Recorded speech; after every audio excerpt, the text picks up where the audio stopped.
Mas hoje a gente está olhando mais para empresas maiores. Geralmente são empresas que elas conseguem extrair valor da IA. Não que empresas pequenas não consigam, mas tem muita ferramenta hoje meio que pronta que você vai simplesmente plugando e tá feito, tá tudo certo. Então no GPT você cria seus assistentes, no Cloud você cria, no Notebook LM tá lá para, enfim, funcionando. Agora, quando você pensa nessa camada de substituir um humano, aí você precisa de alguma ferramenta um pouco mais robusta. E não é simplesmente, sei lá, falar, vou criar meu funcionário aqui e tá funcionando.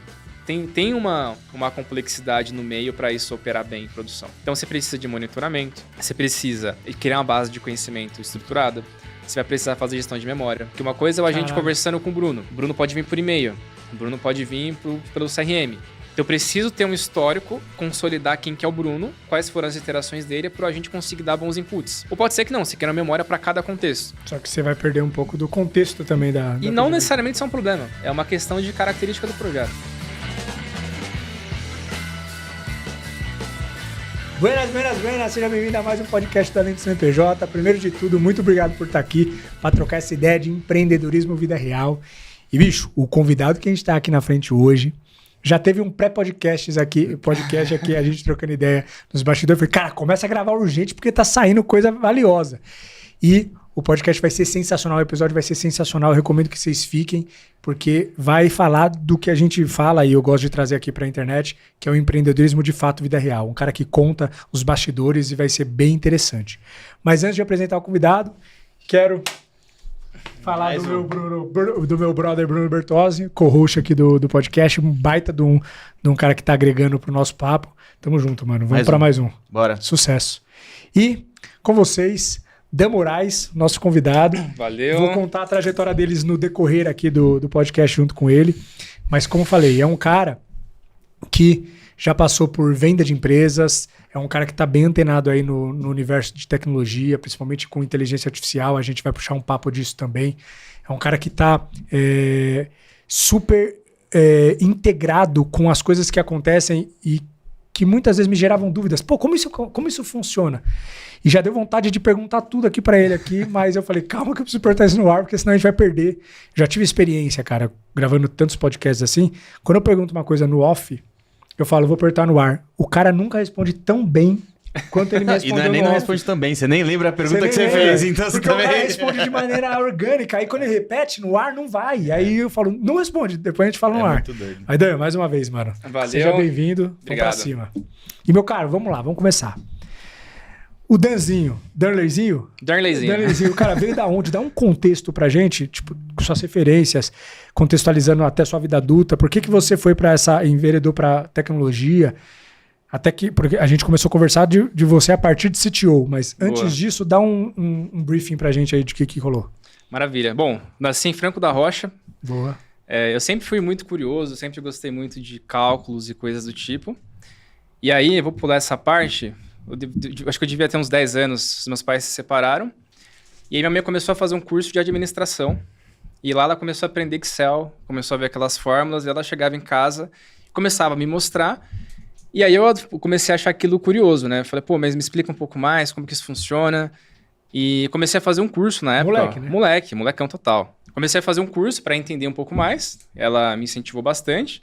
E nas horas vagas eu passava a madrugada inteira jogando. Então, para conseguir jogar à noite, eu fazia o curso, que o jogar era a minha recompensa. Sim. E aí, acho que uns devia ter já uns 13 para 14 anos, ela me colocou, de fato, sabe aquelas escolinhas que tinha antigamente de informática? Eu acho que isso daqui, em algum momento, isso volta a existir. Posso falar? Eu tava falando com a minha esposa semana passada que eu vou matricular minha filha, quando ela tiver idade, em curso de informática, mano. Tá fazendo falta. Tá fazendo falta. O cara tem uma noção de pacote Office, Windows, cara, é óbvio. Mas sabe o que é o mais doido? Eu vou complementar, então, que a gente tava discutindo exatamente isso. O curso de informática, na verdade, antigamente você tinha alguém para te ensinar Excel. Hoje, a IA te ensina AI. Isso não é verdade. É muito doido. Mas essa é a questão. Eu não quero que minha filha fique dependendo da AI. Porque, querendo ou não, essa nova geração tende a não raciocinar por não ter repertório, porque a IA responde tudo. Nós pegamos uma transição... Mas se a IA te ensinar repertório, ela pode te ensinar o repertório mais vasto do que um próprio... Mas você não concorda que o segredo da IA... A discussão já. Não, mas tá legal. Não, mas você não concorda que o segredo da IA é a curadoria que se faz dela? Ou você acha que isso vai mudar? Em algum momento não vai precisar de curadoria porque ela já tá tão avançada que o negócio... Sabe? Eu acho que sim, mas eu não sei em qual janela. É o que a gente fala, por exemplo, um médico usando uma IA para fazer análise de imagens, de exames. Cara, eu não tenho a menor capacidade de validar se o que a IA gerou de resposta faz sentido ou não. Exato, nenhum. Da mesma forma que se eu te der lá o GPT para te ensinar a programar, ou para criar um sistema super complexo, pelo que você me contou aqui de background, você não vai conseguir validar o output daquilo. Então, um conhecimento prévio sobre alguma área, sobre algum tema... É necessário. É necessário. Mas eu não sei até quando. Porque, hoje com IA no geral, você precisa de uma curadoria boa. Uma IA faz milagre com quem tem curadoria. Mas é assim, ó. Aí volto lá aos antigos falando. Cara, lei pra quê? Pra você ter repertório de fala. Era isso. Quando você queria conversar. Discutir. A própria AI, ela é conversacional. Então, se você não tem repertório, você não consegue extrair o máximo dela. Você consegue extrair informações, mas você não consegue extrair o máximo. É tipo, vou programar. Você não sabe o que você não sabe. A primeira coisa que você tem que fazer é me ensina os pretextos básicos de programação. Porque se eu já quiser sair programando, ele vai começar a me dar um monte de código, um monte de, sei lá, que nem outro dia, o Node.js. Eu olhava pro cara do negócio e falava, que merda é essa? Me explica de novo esse negócio aí. Sabe, porque são códigos, são negócios que, programador. Agora, com repertório de programador, você vai lá e faz os ajustes e pede um negócio simples. Ou seja, o cara com repertório, ele vai trazer muito menos tempo para fazer a mesma coisa do que um cara sem repertório. É isso. No final das contas, você pode chegar no mesmo lugar. Só que depende do caminho, que você tem.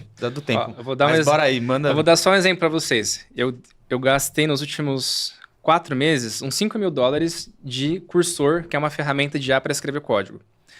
E eu sozinho. Meu sócio gastou isso também. Gastou? $5.000 também. Só que não chegou em lugar nenhum. Mas eu sei. Sistema de Zap CRM. Inclusive tá no forno. Eu já vou falar aqui, ó. Zap CRM, sistema CRM para WhatsApp. Mas, ótimo. Mas um baita no produto com $5.000, cara. A gente lançou essa porra. E aí você fala, caro ou barato? Pô, sim, $5.000 não é nada perto do que eu construí. Exato, é grátis, cara. Exato, é de graça. Comparado a um salário que antes, um dev, que mas vamos fazer a conta, 25 reais. Ganhava 25 pau. Um dev eu não faria o que eu fiz nesse tempo. Assim, o time inteiro não faria o que eu fiz nesses meses, sozinho, para colocar nossa plataforma de pé. E o Cursor é super bom, né, cara? É uma das melhores hoje. Para código, para mim, é o melhor. Eu peguei, ó, vou lançar agora também o meu agora.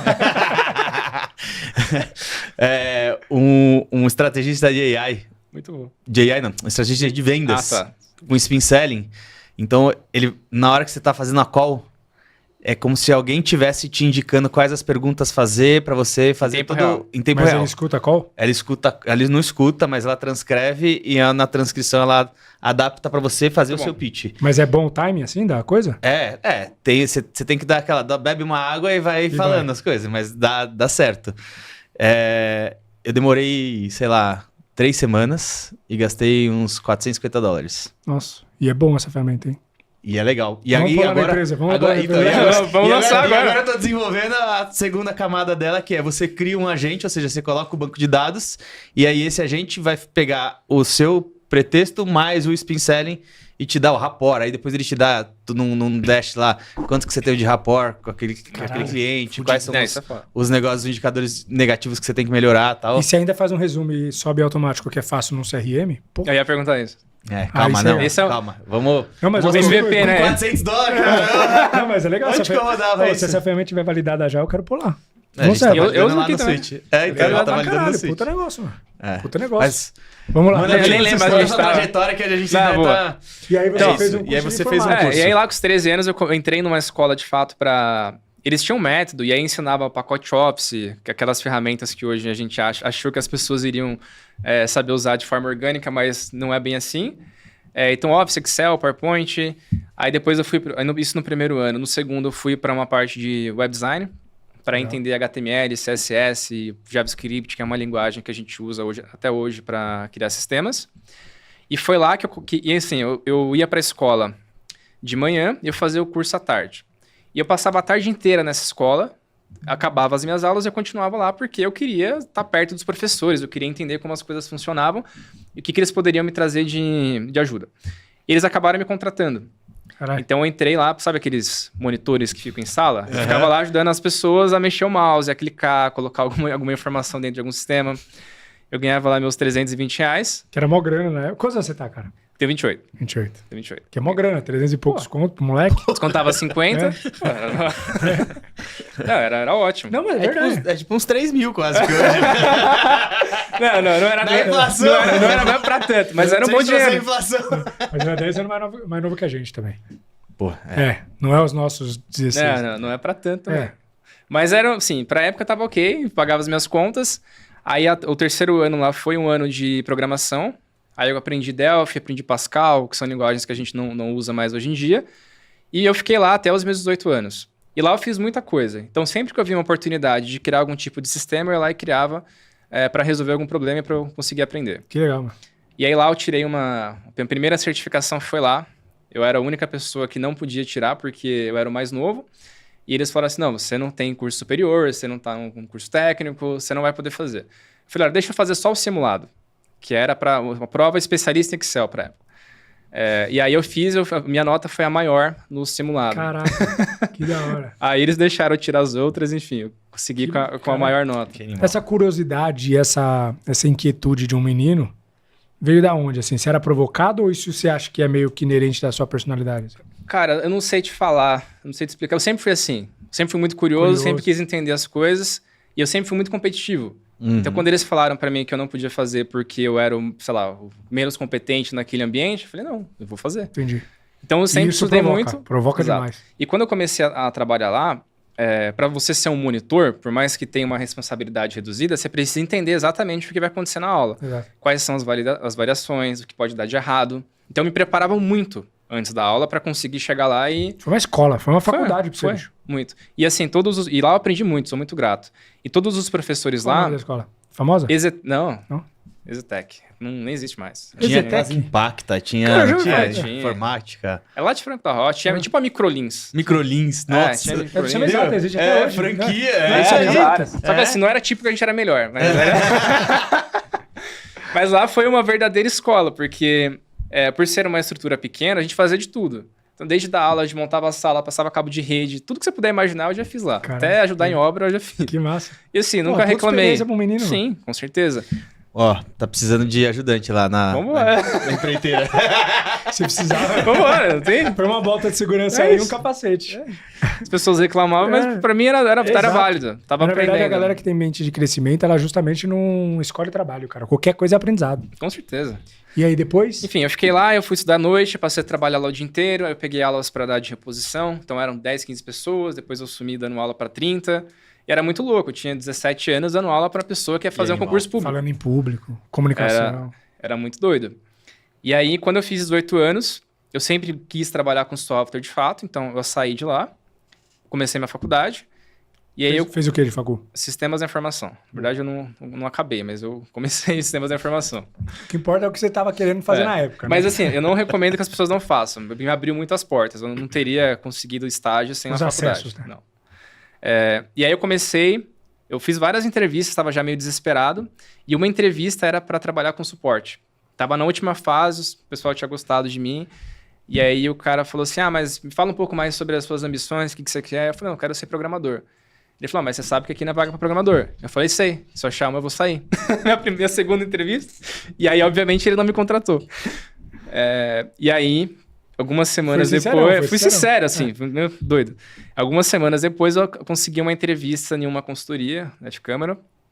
E lá foi muito doido, porque eu tava muito nervoso. Era na Paulista, eu cheguei 2 horas antes, passei mal na estação, que eu queria muito aquele emprego. Uhum. E aí, quando eu cheguei lá, tinham mais 8 pessoas... eu tava muito nervoso. E lá, o cara que me entrevistou, ele era um fanboy Microsoft, o Will, um grande amigo, até hoje. E aí eu falei pra ele que eu tinha certificações. E aí ele falou, que legal, me conta mais. Eu contei toda a minha jornada e ele acabou me contratando. Caramba. E lá, quando eu saí da escola, eu já tava com os meus R$1.100 ali de salário. E lá, eu fui para trabalhar 6 horas para ganhar 1.200. Eu falei, trabalhava quase 20 horas por dia e ganhava R$100 a menos. Eu vi que tinha alguma coisa legal. Então, eu era aquele estagiário que eu sonho em ter, que chegava cedo, ia embora à tarde, fazia o que tinha para fazer e começava a pedir tarefa. Aí em 3 meses eu fui efetivado, virei júnior, Caraca. aí eu tripliquei meu salário e as coisas começaram Tá fluir pra você. a fluir. Como programador. Como programador. E lá, eles faziam de tudo. Eu estava no time chamado Operações Críticas. Então, dentro dessa consultoria, eles atendiam e-commerce, atendiam outras estruturas. E esse time era o time mais sênior que existia lá na estrutura. Então, tinha muitos caras bons. Eu adorava estar ali naquele ambiente, porque eu aprendia o tempo inteiro. Pra quem é curioso no meio aprendizado disso, é O animal. tempo inteiro. Eu falei, cara, me explica isso, por que isso está funcionando, por que você está resolvendo isso. E pra quem é curioso e tem vontade de verdade, a galera explica. Eles querem, exato. Nunca vi alguém negar conhecimento pra um menino. Não, Assim que tá com vontade de fazer acontecer. nunca. Foi muito bacana. E eles me testaram de todas as formas. Me colocavam em projeto que, assim, não tinha para quem pedir ajuda. Mandaram eu para um projeto da Duratex, lá em Agudos, que era um projeto de apontamento de campo. Então, tinham várias máquinas, tratores, e tinha um tablet lá dentro. E não tinha como pegar a internet. E o que eles queriam fazer? Eles queriam resolver o apontamento das pessoas. Horário que entrou, horário que saiu, o que usou de insumo, produção. E isso tinha que ir para SAP. Então, antes da tecnologia, era feito tudo em papel. E aí, eles passavam recolhendo. E em 3 semanas, o dado ia para o SAP. Nossa, 3 semanas. 3 semanas. Então, o projeto não foi minha concepção. Eu cheguei e já existia um sistema, enfim, que não estava funcionando da melhor forma possível. O fluxograma já existia. Não, já até tinha implementado uma primeira versão. Tá. Só que não funcionava bem. Caía, tinha problema de performance. E aí, porque, bom, como funcionava? Tinha um trator, tinha um tablet lá dentro e tinha um caminhão de abastecimento que ele passava, em média, de 2 a 3 dias em todos esses equipamentos. E aí, o que nós fizemos? Um aplicativo que rodava no celular, que se comunicava com esse aplicativo do trator para enviar os novos dados e para coletar os dados de apontamento. Teria Então, minando as informações Eles conforme faziam ela abastecia. uma troca ali. Então, ele enviava dados e recebia dados. Só que, assim, isso, na época, em 2017, não tinha muita tecnologia para isso e era um projeto extremamente complexo. Então, eu passei semanas lá com o pessoal. Eu ligava para as maiores referências que eu tinha, os caras, meu, não conheço, nunca fiz nada parecido. Caraca. E, enfim, foi um grande aprendizado. Depois a Duratex ganhou um prêmio de inovação, eles foram Por causa super disso? reconhecidos, sim. Foi um Caraca. projeto bem importante para eles. E aí o Daniel, que era o gestor da Duratex, ele me ligou. Os caras, não consigo te dar um aumento, mas eu vou fazer por você o que eu queria que tivessem feito por mim. Aí ele ligou pro CEO da F-Câmara, ligou pro Thiago, que é mentor até hoje, falou assim, cara, falou super bem de mim, falou que, enfim, rasgou seda lá, falou várias coisas bacanas. Aí eles printaram e mandaram no grupo lá dos consultores, enfim, eu fiquei com uma super moral. Caraca. E isso abriu muitas portas para depois eu conseguir virar sócio na empresa que eu comentei antes da gente começar a gravação. Pô. Então era eu, de madrugada, trabalhando, café, energético, sem tempo para quem pedir ajuda. Você já era empreendedor, cara. Já era, só não sabia. O intraempreendedor, É, empreendedor, né? já tava Na verdade, trabalhando. você tava Trabalhando resolvendo... como empresário. Tava resolvendo uma dor, criando um produto. E foi isso que talvez não, foi o que te levou para o empreendedorismo. Foi. E acho que aí, 2 anos depois, esse Thiago que eu comentei que ele já estava criando a Link API, ele me chamou e falou assim, cara, eu tô com uma ideia, é uma empresa que ela vai ser vendida por 100 milhões daqui a 4 anos, postou no Facebook na época. Falei, legal. E eu quero montar Bateu no peito, né? Bateu e vendeu, 100 milhões. Vendeu. E ele, assim, não sei de onde ele tirou esse número, mas ele tinha essa ambição. Falou, cara, eu quero montar um time, quero muito que você venha. Eu não consigo pagar o salário que você tem aqui integral, mas eu quero pessoas que eu confio. E eu preciso de alguém para liderar o time de tecnologia. Eu falei, legal. E na época, sei lá, eu tinha 21 anos. Eu não sabia o que era empreender. E eu tinha guardado um dinheiro para comprar um Corsinho. Aí eu falei para ele, cara, eu quero ser seu sócio. Aí ele falou, mas... Eu falei, não, eu quero ser seu sócio, eu tenho esse dinheiro aqui guardado e tal, eu quero entrar na empresa. Então, eu coloquei meu dinheirinho. Na época, ele deu risada, ele falou, beleza. E outras pessoas também entraram. E eu fui o único que paguei à vista, todo mundo parcelou a vida. Alguns pagaram depois da venda. É verdade. Acontece. Eu não, Aí é pra fácil, mim, hein? pra Aí mim é não fazia fácil. sentido. Então, eu fiquei apertadíssimo, coloquei todo o dinheiro que eu tinha, porque eu queria fazer parte da construção. E aí, em que momento que você entrou? Eu entrei, que assim, a Link API nasceu dentro de uma outra empresa, que era a F-Câmara, e eles fizeram um spin-off.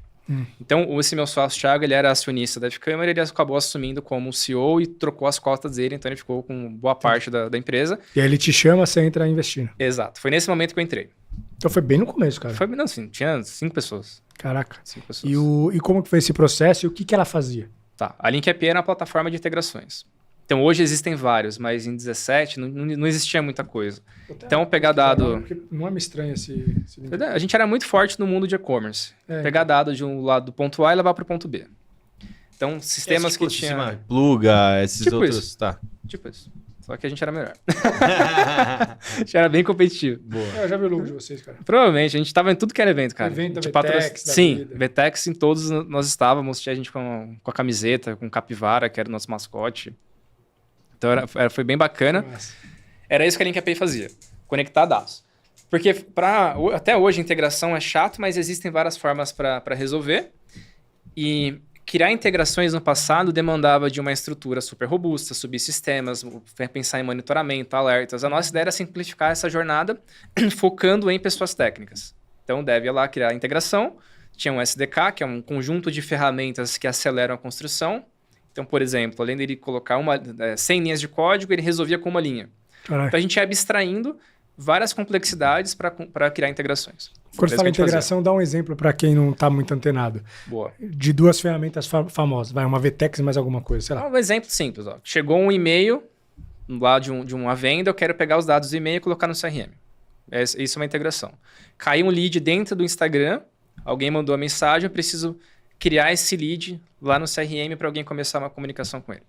Dá para fazer na unha, só que dá mó trampo. Exatamente. Você ia lá e vendia um Benjamin pro cara. Exatamente. Que aí você colocava as duas tomadas, o negócio ia. É por aí. É Você vê. Entendeu? Que o negócio plugava. Exatamente. Boa. Então, sistemas que precisavam conversar, que não existia uma integração nativa, o nosso produto viabilizava essa construção. Tá? E aí, quando eu virei sócio, eu falei, agora minha vida vai ficar mais fácil, né? Porque eu não sabia o que era ser sócio.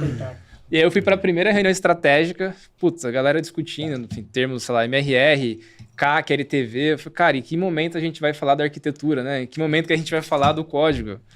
E aí eu apanhei, assim, desde o D0 dos meus sócios. Sou muito grato a eles, porque eu tive que abandonar o Technicase para entender como que a tecnologia potencializa de fato o negócio. Desde o D0. Assim. Não quero saber disso. Como que a gente impacta, como a gente melhora a margem, como que a gente escala. Empreendedor mesmo, olhar de gestão. Olhar de gestão. E, enfim, nunca tive experiência. Então, eu fui aprendendo na raça e eu sempre tive um combinado com eles. Eu assumi na época como CTO, mas nós não sabíamos se era uma empresa para vender, apesar do Thiago ter falado, ou se era uma empresa que a gente ia seguir um caminho de VC Track. Então, qual que era o combinado? Cara, se em algum momento... Só um ponto. VC Track... Captar dinheiro, série A, série B, série C e abrir capital... caminho de pegar dinheiro com... IPO. Exatamente. Boa. Então, qual que era o ponto? Se em algum momento o Darnley não for mais relevante para ser o CTO, a gente vai trazer um CTO de mercado e você continua... Como sócio. Só que isso é duro ouvir isso, né? E eu sou competitivo, eu falei, nem fudendo. Vou ficar nessa porra Não, vou ficar aqui, vou dar meu máximo, eu vou ficar aqui até o final. E aí eu fui ganhando maturidade, fui tentando entender de negócio. Né? Eu trabalhava bastante, muito mais do que eu achei que eu ia trabalhar. E nas horas vagas eu sentava com alguns sócios para entender um pouco mais das áreas deles. Então, área comercial, área de CS. Até essa visão de gestão.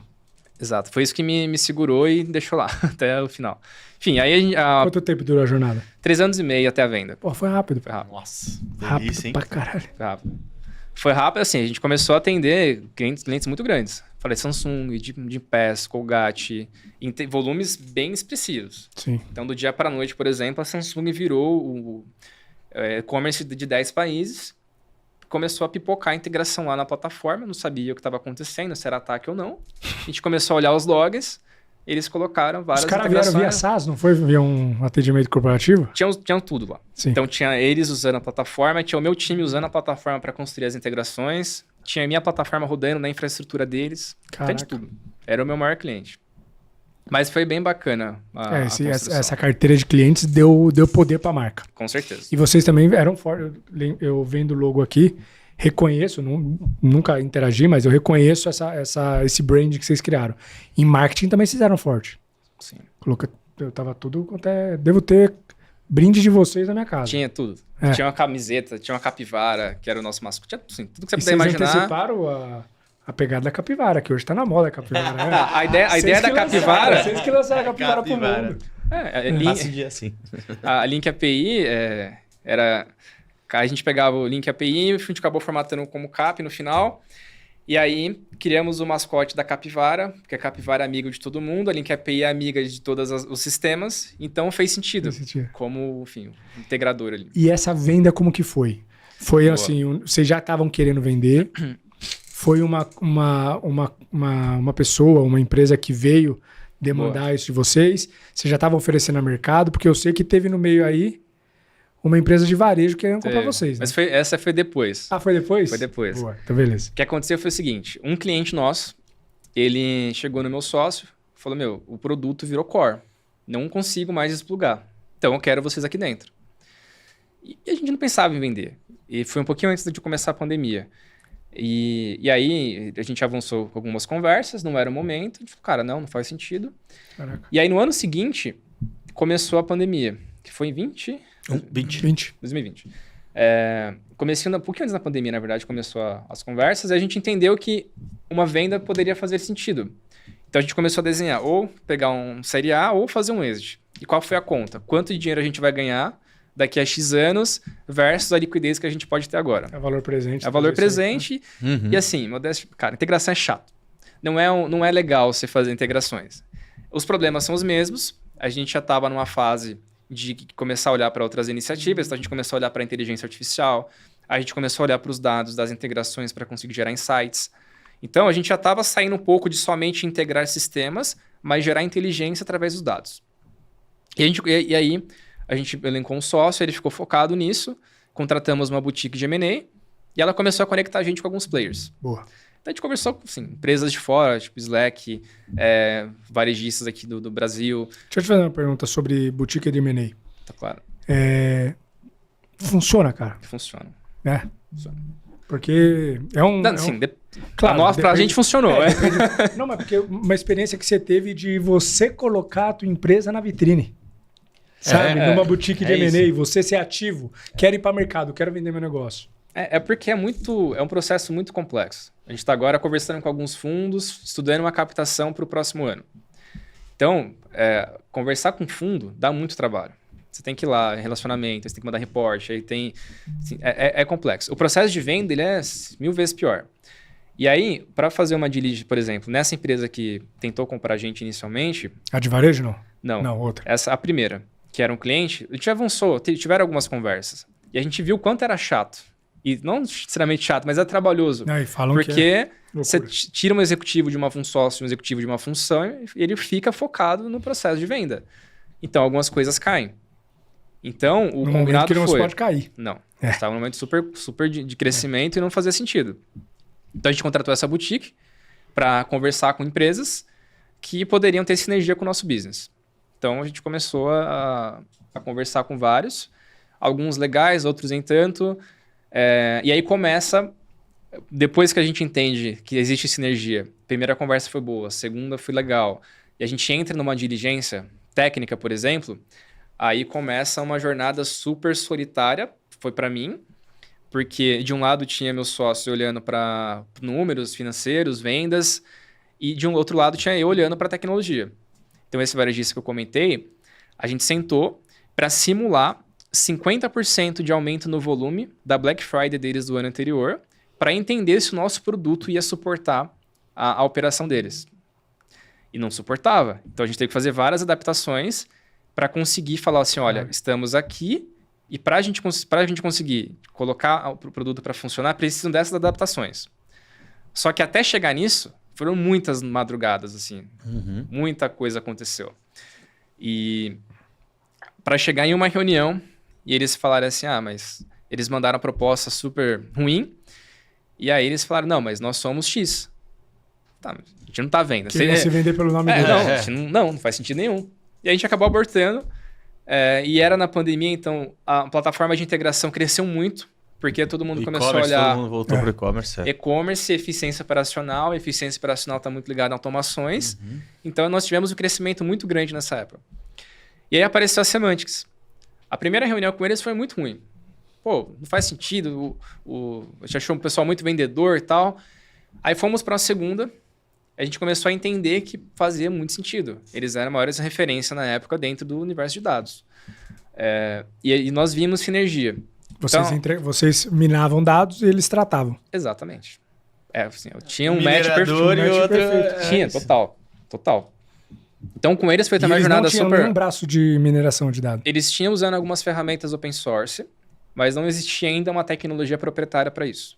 Boa. E aí, enfim, começou a jornada, foram, sei lá, uns 8, 9 meses, ali de conversa, de diligência, como foi preencher documento. Doideira? Doideira. Porque não era só com eles. Internacional? Não, Nacional? Nacional. Não era só eles, né? Então eles avançou e tiveram vários outros que abriram threads separados. Aí manda report, aí o cara faz pergunta, aí tem um monte de questionamento do negócio. Tem amigo meu que quase entrou em burnout, cara, em diligência. Totalmente compreensível. É loucura. Chega uma pergunta lá. Pressão do cacete. Como que você faria pra sua plataforma aguentar o volume 10 vezes mais, 100 vezes mais e 10 mil vezes mais? E você tem que entregar um negócio bem estruturado. Você não pode falar qualquer coisa. Você tem que entregar um negócio bem estruturado, sem GPT, né? Cara. Puta, sem GPT, sem né? Naquela época, sim. Nossa, cara. Não sei. E aí você tem que criar racional para tudo, né? Exato. Para escala, para time. Então, na época eu não olhava muito para isso, mas em time de serviço é fácil você criar um racional. Por exemplo, eu sei que para atender 5 clientes eu preciso de um desenvolvedor, uma pessoa de CS e uma pessoa de gestão de projetos, por exemplo. Mas para engenharia é um cálculo um pouquinho diferente, porque o meu time não cresce à medida que os clientes crescem. A ideia é que o time continue numa estrutura enxuta. Mas mesmo assim, eu preciso crescer o time. Porque eu tenho suporte, o volume de infra cresce. Então, existe uma outra complexidade que eu não estava preparado. É uma estrutura indireta que não cresce proporcionalmente, escala, mas ela cresce. Mas ela cresce. Numa escala menor. E eles queriam saber esse racional. Sim. E a gente teve que criar os nacionais. E fez sentido. Sim. Mas assim, foi assim, burnout é super compreensível. Ainda mais na pandemia. Você está em casa, você não pode sair. Nossa. Foi difícil. Então, e deu certo. Não, deu certo, rolou a venda, a gente juntou as empresas. Falar de valor, não? Foi público, foi uma venda de 100 milhões. 100 milha. 100. E aí a gente juntamos as empresas, e aí o que começou a acontecer, acho que 6 meses depois a gente começou a falar de abrir capital. E aí começou outro tipo de diligência. Vocês, nessa venda, vocês continuaram como executivo do negócio? Tinha alguma cláusula de tempo? Existiam alguns entregáveis. Tá. Primeiro entregável era a gente conseguir juntar as plataformas. Tá. Então, existia uma remuneração atrelada a isso. Que é, beleza, compramos, existe um produto aqui, outro deles, a gente precisa criar algo consolidado. Faz a fusão tecnológica. Exato. Então, essa era uma entrega. A outra era receita. Enfim, tinha algumas outras questões, mas os principais eram esses. E os sócios estavam travados também? Vocês eram... Todo mundo. Tá. Assim, eu era o principal do ponto de vista de tecnologia, porque a construção do produto estava amarrada diretamente comigo. Mas eles tinham uma participação da mesma forma que, enfim, para receita. A gente criou uma matemática para ninguém ser prejudicado ali na venda. E a última agora. Como que foi esse processo de pagamento? Boa. Então, porque você falou assim, a gente já começou a pensar em abrir capital. Então você não estava com a visão de executivo, pós-exit, cumprindo os 2 anos para vazar. Você já estava pensando, faço parte dessa nova estrutura. Sim. Você ganhou ações disso? Como que foi esse processo? Ah, tá. Então do grupo. Isso foi opcional, mas eu parte do pagamento, nós fizemos um acordo entre os fundadores da Link e nós recebemos parte do pagamento em ações da Semantics. Perfeito. Então isso a gente combinou. Vocês cresceram como estrutura. Com certeza. Tive muito potencial na tese, fazia muito sentido, a gente quer estar aqui e é isso. Top. Então, teve um pagamento de 51%, eles compararam 51%, então teve uma liquidez ali no primeiro momento. A gente aproveitou para comprar os outros investidores, para limpar o cap table, para a gente seguir, enfim, ter um percentual maior no final. E aí, depois da venda, 6 meses depois, eles começaram a falar de comprar 100%. Foi um pouco da linha do tempo. Mas mesmo tendo uma responsabilidade na Link, a gente já olhava a empresa como um todo. Porque eu tinha uma meta também de conectar os produtos. Exato. Que depois ia ser um BO seu. Exatamente. Então não dava para criar as coisas separadas. Sim. Aí eu comecei a juntar o time de engenharia, o time de produto, a gente começou a criar rituais ali em conjunto para acelerar as iniciativas. Então foi um pouco essa da nossa jornada. Juntamos, assumi como diretor de engenharia. E aí era outro universo, porque eu era o mais novo das pessoas que eu liderava. Você tinha quantos anos? Você deu? 25. Caraca, que da hora. Pô, não, foi legal. Puta de uma trajetória, velho. Foi legal. E assim, como que você lidera um cara que tem 25 anos de carreira? Exato, eu só falar. Você 25 anos de vida, o cara 25 anos de dev. E aí é exatamente essa pergunta que eu queria trazer agora. Então, tipo assim, Quando a gente fala de tecnologia, a gente fala de gente com competência técnica, no final das Com contas. certeza. Então você tem que ter toda a capacitação técnica. Mas uma coisa é você ter toda a capacitação técnica, e aí, que nem você falou, você entra na primeira reunião e a galera tá falando de gestão, de estratégia, de crescimento, de indicadores ou performance. Você tem os indicadores, mas os seus indicadores não são mais sobre pessoas, são sobre sistema. Como que você transforma essa visão entre processo de produto para pessoas, no final das contas ali, processos com pessoas? Boa pergunta. Foi uma... Inclusive, eu falei um pouquinho antes, nós fomos para Infoproduto, criamos mentorias para CTOs para falar muito disso. Em que momento que foi? Depois da venda. Depois da venda. Depois a gente chega lá, tá O quase lá. processo de fusão técnica estava rolando junto com a infoprodução?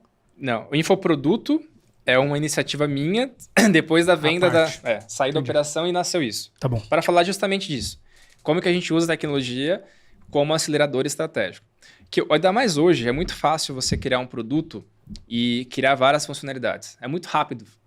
Só que fazer muitas coisas não significa que você está gerando valor. É. Então, algo que eu fazia muito com o meu time é o seguinte. Falei, deu um problema em produção, por exemplo. O cara falava, não, mas é só um e-mail que não foi enviado. Não, não é só um e-mail. É um e-mail que gera uma análise, que extrai os logs para um cliente pequeno que vai fazer um fechamento no final do... E estava esperando para fazer o fechamento. Então, o que eu comecei a fazer foi o seguinte. Eu colocava o meu time de engenharia em reuniões com clientes, para eles entenderem o impacto do que eles faziam. E é muito fácil trabalhar de forma separada. E aí você cria silos. Então, tecnologia quer resolver problemas, quer melhorar a qualidade de teste, enquanto o CS está lá puto porque o produto, sei lá, não está performando, porque não está dando resultado. E toda vez que dava um problema, nós tínhamos a cultura de criar um pós-mortem, que era um relatório explicando o que aconteceu, por que aconteceu e por que não vai acontecer de novo. E mais do que isso, Caraca. eu colocava o time para apresentar para os principais clientes. Então isso cria uma consciência diferente. Porque eles vão pensar duas vezes antes de subir qualquer coisa em produção sem testar, sem notificar. Você tem um processo que valida a funcionalidade e, se não passa, expõe o time inteiro. Exato. Inclusive quem programou. Não, tinha uma página pública de status. Então, Caralho. empresas hoje grandes, elas têm isso. Sei lá, caiu o Cloudflare semana passada, todo mundo sabia que estava fora. Não só porque eles tinham página, mas porque a internet inteira parou. Todo mundo. Mas em produtos de fora é muito comum ter uma página de status. Nós tínhamos lá, o produto está funcionando ou não está. Então, isso cria uma consciência das pessoas entenderem o impacto do nosso produto na vida dos nossos clientes. E aí, naturalmente, a gente converte isso em resultado, em otimização de processos, isso em funcionalidades que realmente geram valor. Então, foi uma... Não foi exatamente intencional, foi muito por input, foi muita cagada que nós fizemos, colocando coisa errada em produção. E aprendendo que... Pô, aprendendo. Como que eu resolvo isso? Aí você foi colocando travinhas. Aí, coloco travinhas e problema sempre vai acontecer. Tecnologia sempre vai dar algum tipo de problema. Mas o ponto é como que você resolve isso, como que você comunica, como que você mostra para o cliente. Porque eu, por ser na plataforma de integração, eu atendia pessoas muito técnicas. Então, o cara faz sentido ele entender por baixo que caiu um banco de dados, que faltou uma replicação. Ele quer saber isso. E eu precisava comunicar isso. E aí a gente vai conectando e evoluindo o processo. Nós fizemos um grupo de estudo, lendo aquele livro High Output Management, do Andrew, que foi CEO da Intel por muitos anos, para a gente entender e começar a olhar para a empresa com uma visão de processos. Então, em vendas tinha processos, em CS tinha processo, a gente sabia exatamente tudo. Todas as métricas de todas as áreas, o que existia de input, de output.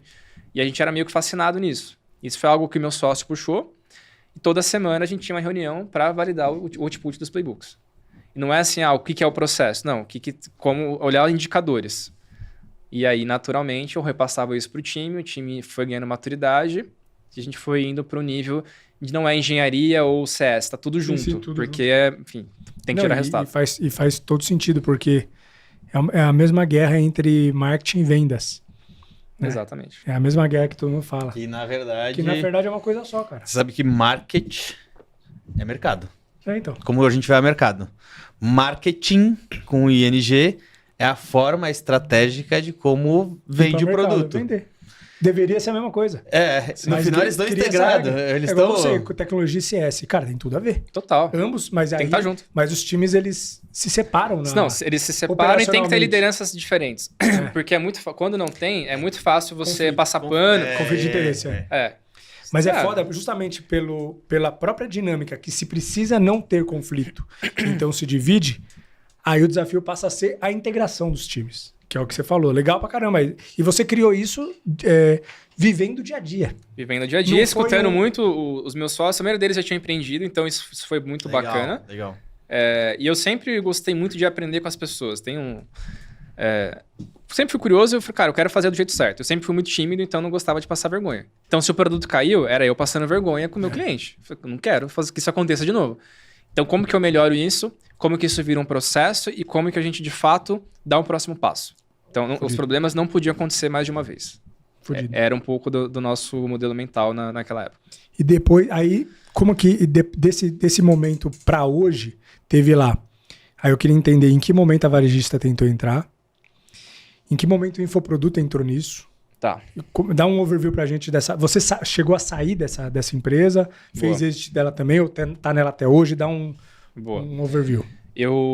Bom, o que aconteceu foi o seguinte, essa varejista ela foi uma das primeiras a tentar comprar, e foi um processo também, que eu falei dos 40% de volume, e aí chegou um momento que eles queriam dar carteirada, ó, esse é o nosso nome, eu quero comprar. Também que tentou comprar com o brand dele. Com o brand não faz sentido. Então a gente abortou, seguimos com a Semantics. E cara, varejista grande, que comprou gente por aí, né? Então, vocês estavam com num timing bom também para eles. Muito bom. Então vocês foram, porque engenheiro de obra pronta. Ah, não, vocês recusaram. Recusar uma proposta dessa empresa no momento que eles estavam e tudo mais, e falar não, tchau. Vocês tiveram um sangue frio forte. Sim. É porque tem coisa que é assim, falando de M&A principalmente, nós recebemos várias propostas indecentes.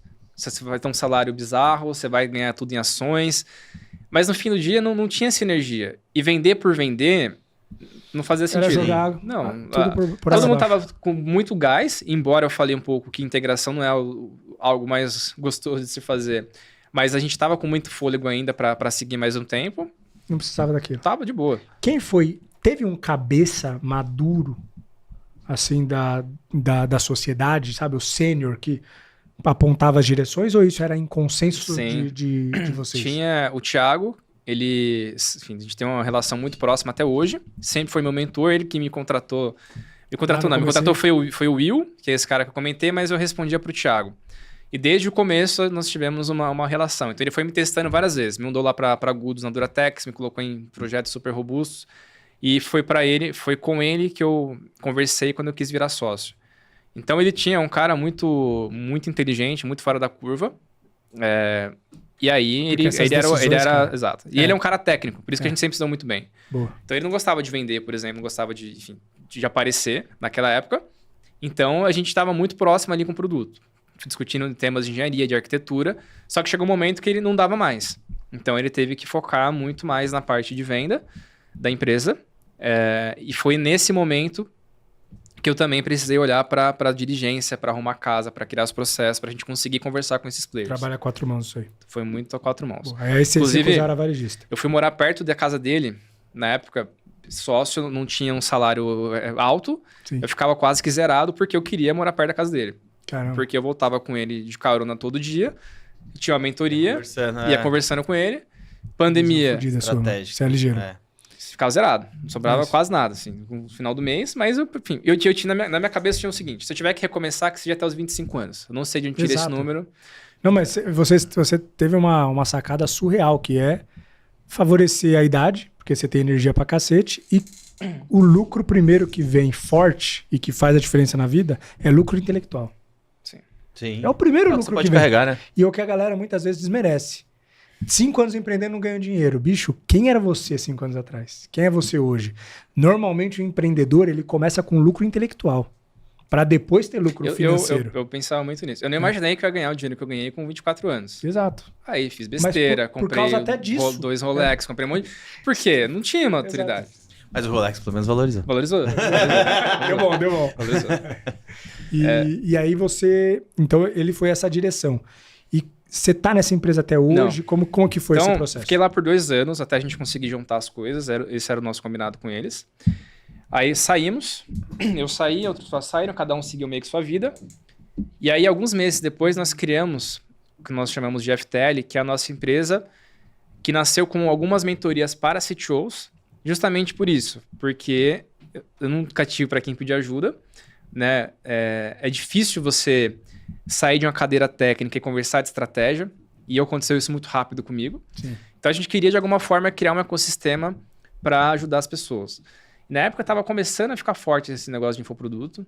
Então, nós conseguimos juntar pessoas muito boas, de empresas que eu admiro muito, cada um dentro de uma estrutura, e criamos alguns produtos.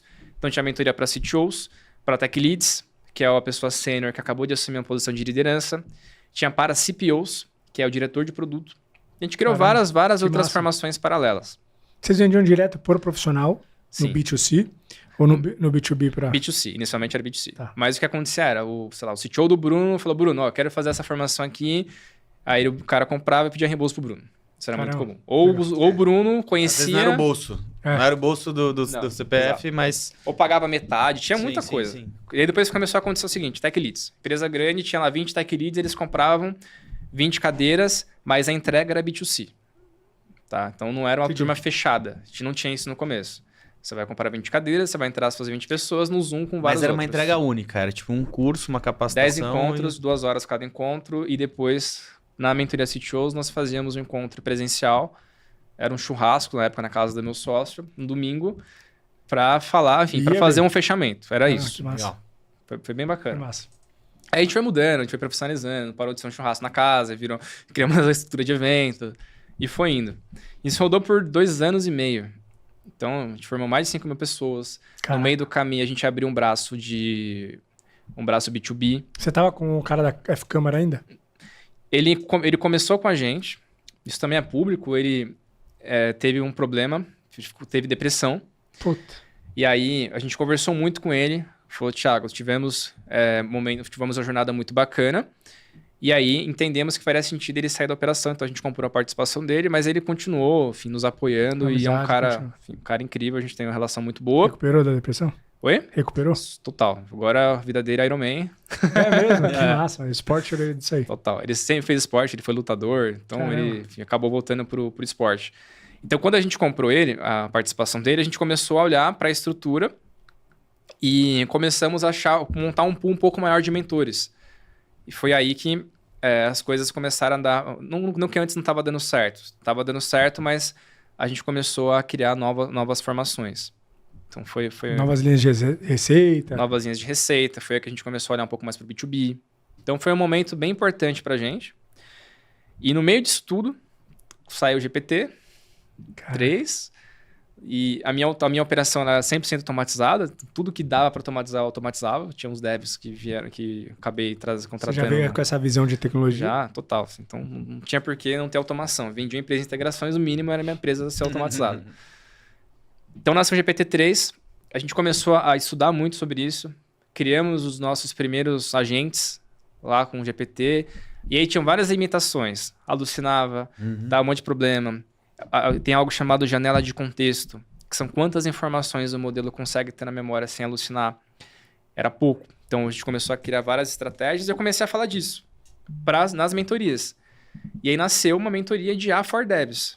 Caramba. Que é IA for Tech, que era para ensinar as pessoas técnicas como que funciona as IAs generativas.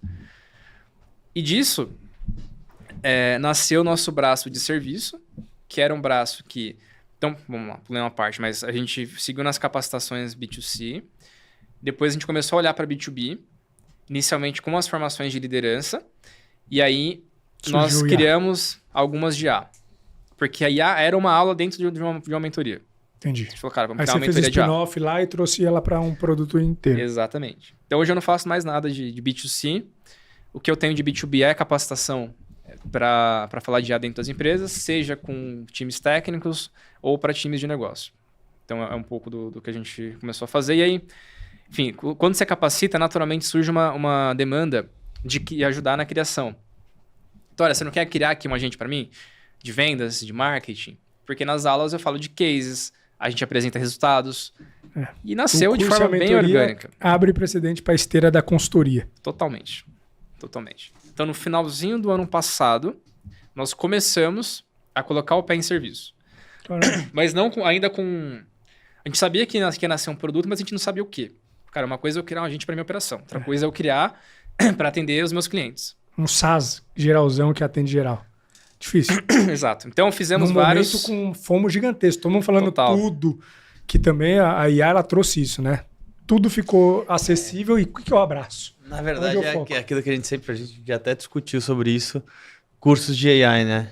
Então, tipo, você tem um monte de curso generalista e o cara não consegue aprofundar, porque... Exato, até porque Na muda verdade, está muito. todo mundo superficial em alguma coisa É. e tem muita informação dentro do mercado. E assim, cara, fica você perdido. pode desenvolver em todos os tipos e pode desenvolver em todos os frequências. Você estava falando do como que é o nome do sistema que está desenvolvendo lá? Qual? Do curso. Cursor. Sim. Cursor. Pô, É pra técnico, tem você uma vai. porrada de outros Exato. sistemas. Lovable mesmo bombando aí, todo sim. mundo usando. Que não Então, é tão assim, bom quanto o cursor, mas É diferente. é diferente. Vou palestrar no É evento da Lovables sexta, para falar justamente disso, como que você pluga as coisas. Porque a Lovable é mais pro usuário final, né?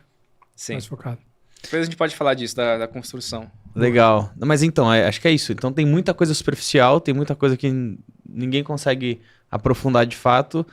E na verdade, todo mundo tá superficial, né? Porque hoje a gente é especialista em display de matérias. Então a matéria saiu lá, a gente só vê o É isso. head-up dela lá, o display dela, e a gente virou especialista, porque a gente começa a discursar sobre aquilo. Inclusive, como se tem fosse- portais grandes aí que você vai entrar numa matéria, quase não tem texto. Já passou por isso? É.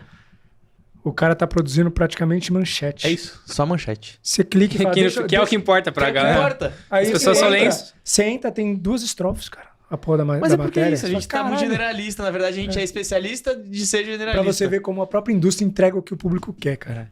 Total. Doideira isso, né? Doido. Total. Mas E aí hoje, quando você cara? começa a falar de IA pra dev, pra tech, aí é diferente. É diferente. Porque assim, tem várias formas de... Tem Lovable, tem um cursor... Mas mesmo com essas ferramentas e mesmo com a pessoa técnica operando, a forma de construir mudou. Porque você precisa investir mais tempo em documentação, em especificação, Exato. definir o que você quer extrair, para aí sim você conseguir ter um bom resultado. Então eu falei, Senão eu fica gastei muito- gastei $5.000 de cursor. Não necessariamente porque eu usei direito. Muitas coisas eu sei que eu poderia ter investido um pouco mais de tempo no criando planejamento. no planejamento, mas eu fui tendo ideias no meio do caminho. E aí você vai ajustando a rota. Então, a vida real é essa. Muito doido isso. É É muito doido. Por mais que a gente saiba, né? É muito doido. Mas não tem isso. como, cara. Não tem como você pensar em tudo. Eu construí no Manus, né, a ferramenta. Claro, com a ajuda ali de um Tá, monte mas de tá outras ótimo, ali, ótima mas ferramenta. é isso. E, cara, é muito doido, porque eu tenho 4 começos, assim, porque eu comecei de um jeito e falei, não vai dar é. certo, não. Aí você começa de outro, putz, mas aqui podia Mas ser você diferente, aí fez- você bota pro outro. Olha, tá, você fez na unha assim, ó? Você? Na unha. Caralho, que legal. meu. Mas o Manus é o melhor documentador. É o melhor... Porque ele faz isso. É. Ele cria o plano antes de começar a desenvolver. Exatamente. E ele te pede um ok. É isso. Caramba, E entre uma ele etapa e valida. outra, ele fala, tá tudo certo? Posso seguir? Caramba. Então o Manus é o melhor planejamento. Você quer montar um planejamento do seu negócio, você bota ali. no Manus. Ele é muito bom. Preciso usar mais. Eu comecei a usar, uso bem, mas não uso tanto.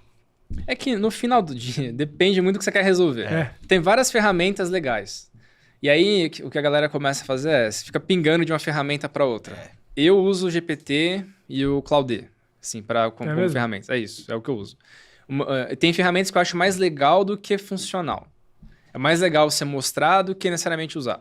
O Manus, por exemplo. Pro meu caso de uso, não tem tanto sentido. Caramba. Porque eu faço, na fase que eu tô agora. Sim. O Notebook LM, por exemplo. Ele gera lá um... Incrível. Incrível. Uma das melhores ferramentas. Mas tem pessoas do meu time que usam muito e meu time técnico já não usa tanto. Eu não uso tanto. O notebook LM também é que negócio. Nossa, que maravilha. Mas é tanta coisa boa que você sempre fala, tá, deixa na gaveta, Mas depois o eu volto. notebook LM para uma parte de gestão, ela é Exatamente. muito incrível. Muito incrível. No sentido de, tipo, você pega o documento de RH. Você tem um monte de... Quanto tempo o seu RH gasta para responder, tipo, quando que eu posso tirar meu lerite? Onde que eu tiro meu lerite? Posso tirar férias? Posso tirar férias? Quando que eu tenho que fazer? O que eu tenho que... será que no meu contrato tem alguma coisa que fala sobre isso? Cara, você usa para isso, tipo, tem lá todos os contratos. Todos os contratos, não, você não coloca o contrato público, mas contrato, tipo de contrato, Sim, quando as que pode, cláusulas, todas as padrões. cláusulas, todo o documento. Cara, ele fica naquela linha, então ele não Exato. sai dali. Se ele não tem a resposta, ele vai falar assim, cara, isso daqui não tem resposta. E ele não inventa. E ele não inventa. Então, pra gestão, é incrível. Tipo, bota planejamento estratégico, pede pra fazer o primeiro podcast, né? Aí você distribui pro time o planejamento estratégico. E depois pede pra eles entrarem lá e fazerem perguntas. Cara, mas eu não entendi direito. Você quer chegar onde? Você quer chegar como? De que jeito e tal? Pede pro time tudo lá. fazer lá. Ele tá tudo lá. Então, toda dúvida que eles tiverem sobre o seu negócio, seu próprio negócio, tá lá. Tá. Por favor. Também fica a direção de Então, casa. gestão, acho que é uma baita ferramenta. Mas tem várias certeza. ferramentas. Fiz muita reunião presencial que eu gravei no iPhone. Eu tenho o Cloud, mas eu gravei no iPhone. E aí, o que eu fiz? Joguei no notebook LM depois, que eu sintetizei com algumas outras coisas que eu já tinha. Então, eu até reduzi um pouco o meu uso do Cloud. Acho que lançaram várias melhorias que eu perdi, mas eu faço muito isso. Vou na reunião, gravo,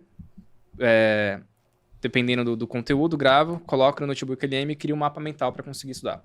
Uma reunião super complexa, discutir arquitetura, sistema, migração. Cara, tá tudo lá, passo a passo, tudo certinho, como deveria funcionar. Fudido.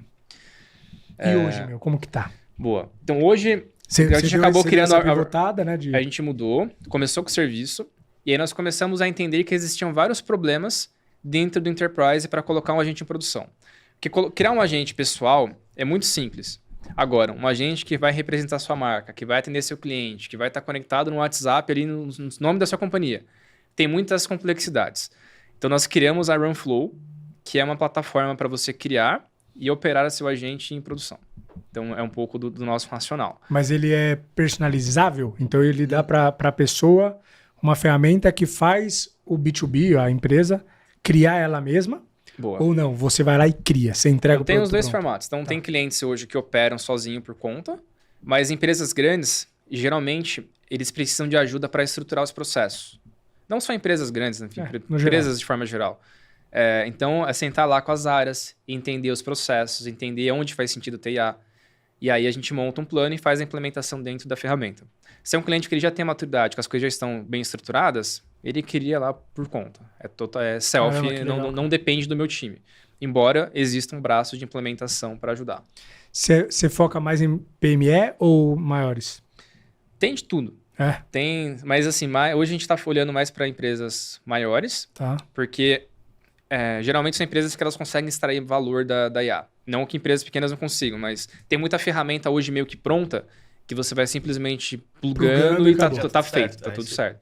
Então, no GPT você cria seus assistentes, no Cloud você cria, no Notebook LM tá lá para, enfim, funcionando.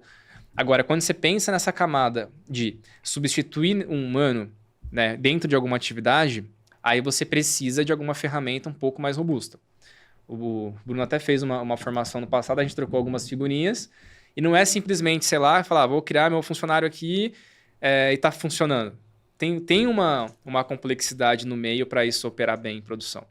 Então, você precisa de monitoramento, você precisa criar uma base de conhecimento estruturada, você vai precisar fazer gestão de memória. Que uma coisa é a gente conversando com o Bruno no WhatsApp. O Bruno pode vir por e-mail, o Bruno pode vir pelo CRM. Então, eu preciso ter um histórico, consolidar quem que é o Bruno, quais foram as interações dele, para a gente conseguir dar bons inputs. Ou pode ser que não, você quer uma memória para cada contexto. Só que você vai perder um pouco do contexto também da E não necessariamente isso é um problema, é uma questão de característica do projeto. Então, que às vezes isso acontece até com humanos. Acontece. Cada uma dos são canais pessoas. caem pessoas diferentes, no final não está se conversando. E eu acho que uma dica super importante que eu acho que é legal é tipo... Todo pequeno e médio negócio ele quer resolver, aí ele vai lá e fala assim, putz, eu preciso de um vendedor, eu preciso ver. O problema dele não é estrutural ou dentro de um modelo de negócio ali que ele consiga processualizar. O problema dele é tipo vendas. Aí o cara quer resolver com AI. Mas como que é o seu processo de vendas? Cara, não tem. Eu não tenho. Então aí o que eu faço? A AI tem que resolver tudo, mas a AI resolve parte se você conhece o processo. E ela não é mágica, né? Ela não é mágica. A não ser que você crie tudo, fala para assim, cara, crie meu processo de vendas aí e tome conta do negócio. É mais fácil, né? Mas o problema das pequenas e médias empresas, acho que a complexidade é essa. Exato. Que eles não têm... A dor deles é uma dor generalista. É uma dor abstrata. Você não sabe... O cara, preciso de IA, pra onde? Pra quê? Sei. Pra vender. Pra quê? Pra vender. Eu quero gerir meu time. Não tem. Não, eu vou dar exemplo. Aconteceu com a gente no educacional. Chegou meu time de marketing e falou assim, não, a gente precisa de IA no marketing. Falei, pra quê? Pra criar conteúdo. Falei, mas qual que é o processo? Não tem. Falei, faz o seguinte, ó, pega o Miro lá, o post-it, escreve exatamente qual que é o passo a passo para criar conteúdo. O que a pessoa faz quando ela senta e começa a criar conteúdo? Desenho organograma. Às Simples. vezes é isso, desenho organograma com pessoas. Eu preciso de um copy, um design, tal. Aí E como as caras integram, hoje, né? Exato. E esse é um ponto também muito importante que o Bruno falou. Quando as pessoas começam a desenhar o processo, elas querem refazer o processo. Não, vou fazer já do jeito certo. Não. Como é hoje, a vida real. Depois você melhora. Porque pode ser que um processo de geração de conteúdo, você não precisa automatizar tudo. Mas tem uma parte que leva 4 horas. Eu vou focar nesse pedacinho. E esse pedacinho pode ser contratar o GPT para pessoa de conteúdo, por exemplo, que você vai gastar R$100. E resolve. E vai resolver. Então, Isso que faz um agente personalizadinho lá só para ajustar algumas coisinhas, já tá bom pra caralho, que é o que eu faço. A gente faz bastante. Então, é isso, eu faço muito. O GPT me atende muito bem mesmo. Exato. Quando você faz aquele output aquele input na hora de criar o agente com PDF, que você coloca bastante informação, eu fiz um com texto, peguei vários textos meus, verdadeiros, coloquei lá. E aí, cara, eu falo pra ele escrever igual a mim, cara, ele escreve igual a mim. E aí eu pego o texto dele, reviso, porque eu não gostei de algumas coisas, e volto pra ele. Falo, olha como você fez e compara como eu ajustei. O cara, o GPT parece eu. Agora, daqui a pouco, eu não sei se é eu ou o GPT escreveu. Entendeu? Porque ele vai ficando muito linguajar do jeito que eu falo. Isso surreal. é muito poderoso. A gente tava até num workshop hoje. E aí, o sentido é a gente falando sobre exclusividade, luxo, então o mercado, né, migrando aí um pouquinho pro lado de AI ou inteligência artificial. E aí muita gente não sabe o que é inteligência artificial, então usa para tudo. E aí o texto fica padrão, todo mundo tá com o mesmo texto, todo mundo tá com o mesmo e-mail, todo mundo tá falando o mesmo conteúdo. Travessão eu fico puto, porque eu já usava o travessão. Não tenho mínimo de competência pra poder olhar o travessão, tiro o travessão e colocar a porra numa vírgula, sei lá. E põe um ponto, uma pontuação ali. E aí que é o mais engraçado, porque até a pontuação nossa é perfeita hoje. A gente não se dá o luxo de errar. Olha que doideira. É verdade. E aí, cara, surge um pouco meio do lado insensível, né? Porque, beleza, eu faço o texto, eu recrio ele, eu coloco ele pra rodar, aí depois eu altero, mexo lá de novo, e no final das contas, quem tá lendo às vezes... Tá lendo com AI. Tá lendo com AI. Tá resumindo. E aí você não sabe se é AI pra AI ou eu mando pra AI. Olha que doideira que a gente que fica. É foda, meu. Verdade. Produção de conteúdo pra AI. É isso. Que a AI vai usar como referência para produzir novas coisas de AI e daqui a pouco não vai ter Eu vi esses dias uma teoria disso aí, que a ideia é que daqui a pouco a internet vai ser feita para... De AI para AI. Mas é por aí. E a gente só vai viver o sintoma. SEO, por exemplo. Você dá lá, otimizava seu blog, colocava as palavras-chave para ser ranqueado no Google. Isso morreu. Não morreu, mas vai mudar muito. Mas agora já tem empresas fazendo SEO para IA. Mas é isso que vocês falaram. Você não está otimizando mais para o humano, porque quem vai te recomendar um conteúdo é o ChatGPT. O próprio Google já trouxe isso. Antes existia texto para humano. Quando começou com SEO, começou a ter texto para SEO. E se você parar para analisar, já trazia uma puta de uma diferença da experiência de leitura. Porque o texto para SEO, cara, não necessariamente tinha um monte de palavra-chave no meio lá, carregado. O texto você não entendia nada porque tinha um monte de... sei lá o que São Paulo, sei lá o que Rio, colocar um monte de cidade. Mas é porque era para SEO. E a IA tá trazendo isso pra mesma realidade. Cara, você quer tô na frente de um cara aqui que entende pra caramba de tech, eu preciso IA, então eu vou aproveitar para fazer uma pergunta, que é uma dúvida minha. Por exemplo, uma Adapta. Boa. Às vezes eu fico olhando lá, pô, a Adapta vai... Eu assinei a Adapta, mas não tô usando. Mas apesar que ela colocou um sisteminha lá que eu gosto bastante da Adapta, que é meio que a IA que define qual que ela vai usar. Então eu peço uma coisa para ela, às vezes o GPT ela considera que para aquele prompt o ideal não é o GPT. Ela muda pro cloud, porque eu nunca sei qual que eu uso. Então isso aí, as respostas da Adapta dessa ferramenta que eles começaram, eu gosto bem, mas no final não tô nem usando direito. Mas cara, como que a Adapta consegue entregar tanta coisa para você mais barato do que a própria ferramenta? Ou outra dúvida que eu tenho, que eu acho que vai partir para o mesmo tipo de resposta. Eu quero colocar GPT para todo mundo e falo para todo mundo da minha empresa usar. Tô com 80 pessoas, beleza. Vamos falar que 40 usariam. Uso pago, uso de graça aí. Eu pago não vou dar não, só para algumas pessoas estratégicas. Senão daqui a pouco também vai se tornar uma linha relevante no meu DRE. Eu não quero. Vai, com certeza. Isso que eu tô falando da minha empresa. E as empresas grandes que têm 2 mil funcionários, que ele quer uma empresa de, sei lá, uma Ensino, McKinsey. Né? que inclusive ganhou um prêmio esses dias A plaquinha, né? da OpenAI, que foi o mais token usado, o que coloca em risco, inclusive, o que eles estão fazendo, em termos de autoridade, porque eles estão entregando agora conteúdo de IA. O que não é um problema, mas tem a E o mais louco é isso, né? Porque ele tá com uma consultoria top 5 lá, o Big Five. É Big Five. Cara, que ganha um prêmio de AI. Então, o que é um... Cara, tá fugindo a palavra. Mas, ó, é o que vocês falaram no começo. Existe o know-how deles, de estratégia, Exato. pra conseguir... Eles estão curando. isso. Não dá pra gente demitir o time inteiro e falar, vou usar IA pra fazer Mas estratégia. mas é antagônico. É um negócio de... É estranho, né? Você fica... Não é que é estranho. É estranho. É estranho. A gente não acostumou. Mas olha lá o valor hora. Não caiu. Porque esse que, quer ver, O ó? valor hora da consultoria não caiu. Mas então o ponto aumentou... não é esse. O ponto é o seguinte: o valor hora não caiu, mas o problema é que ela não entrega valor hora, ela entrega valor. É isso. Quanto que ela gerou de valor pro seu negócio? Concordo. Então, mas no final das contas, mas ela acabou gerando mais esse. valor. E Exatamente. menos tempo. E menos tempo. E mais lucro. E mérito dela. É isso. Se Porque a- ela soube dosar. Então, com o repertório dela, ela Se soube a outra dosar. não tá fazendo, o problema é da outra. Mas tem um monte de pergunta aí pra você agora. E aí... Então, como que funciona Boa, isso? Como bom, que vamos você lá. consolida isso pra gente chegar na parte final? Vamos assim? pegar a academia. Boa. Muitas pessoas pagam e não vão. Eu vou fazer um comparativo com essas IAs. Existe um conceito chamado token. E aí, quem é técnico e está me assistindo aqui, eu já peço desculpas de antemão. Mas vamos pensar que um token ele é uma palavra. Tá. Beleza? Então, usando, por exemplo, a OpenAI, o GPT, sei lá, 4o, eu pago $2 para cada 1 milhão de tokens de entrada. Eu acho que é $1 para cada 1 milhão de tokens de saída. Beleza? Então, você manda 1 milhão de palavras, você manda uma palavra e a gente vai te dar uma resposta.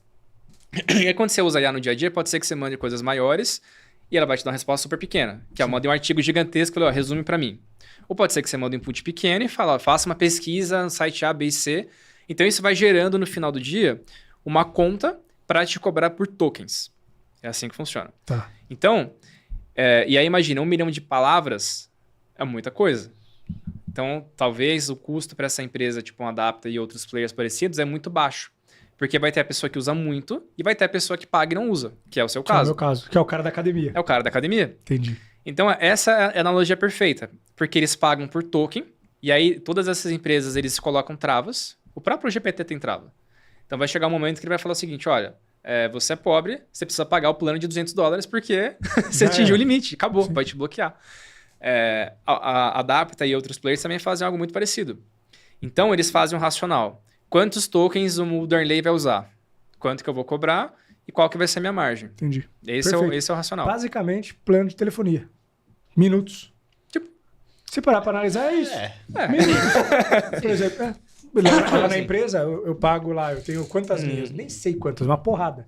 Mas no final, ela é fracionada pelas linhas que eu tenho. Então eu compro um pacote gigante lá de minutos. E se alguém usa demais, tanto pacote de internet ou Eles vão minutos, dosando. você vai dosando e fala, acabou o seu dinheiro. Põe mais eles aqui. te bloqueiam. Então, assim, todas as Entendi, empresas trabalham da mesma forma. Os $100 é varejo. Os $20 pra gente que é varejo. Mas no B2B forte mesmo é por token. É por Exato. utilização. Você paga por uso. Que Então, massa. esse é o modelo. Não é que Simples eles pra compram. caramba, mas nunca tinha chegado nesse Não é que eles racional. compram licenças e revendem. Isso não Entendi, existe. entendi. Basicamente, eles pagam por token.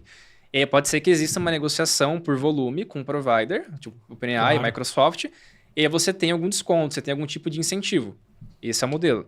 Então, dentro de o que começou a acontecer são empresas criando uma IA corporativa. Que aí você tem... Hoje existem ferramentas de código aberto, que o seu time de infraestrutura precisa colocar isso dentro de um servidor, e aí você vai lá na OpenAI e gera uma chave, que a gente chama de API Key, que é um token de autenticação. Esse token, ele é conectado nessa ferramenta, e aí você paga por consumo. Caralho. Esse é um modelo. É o admin do GPT, é o admin desses grandes negócios que você paga por modelos de tokenização ali de quanto consumo, né? Exatamente. Você bota um crédito lá e ele vai consumindo. Só que aí a conta é o seguinte, não necessariamente, eu vou pagar $20 e meu time inteiro vai usar. Se você olhar só token, talvez a conta seja essa. Mas existe um custo de infraestrutura para você colocar isso de pé, e existe um custo de manter isso de pé. Então depende do A tamanho. responsabilidade de manter de pé já custa, cara.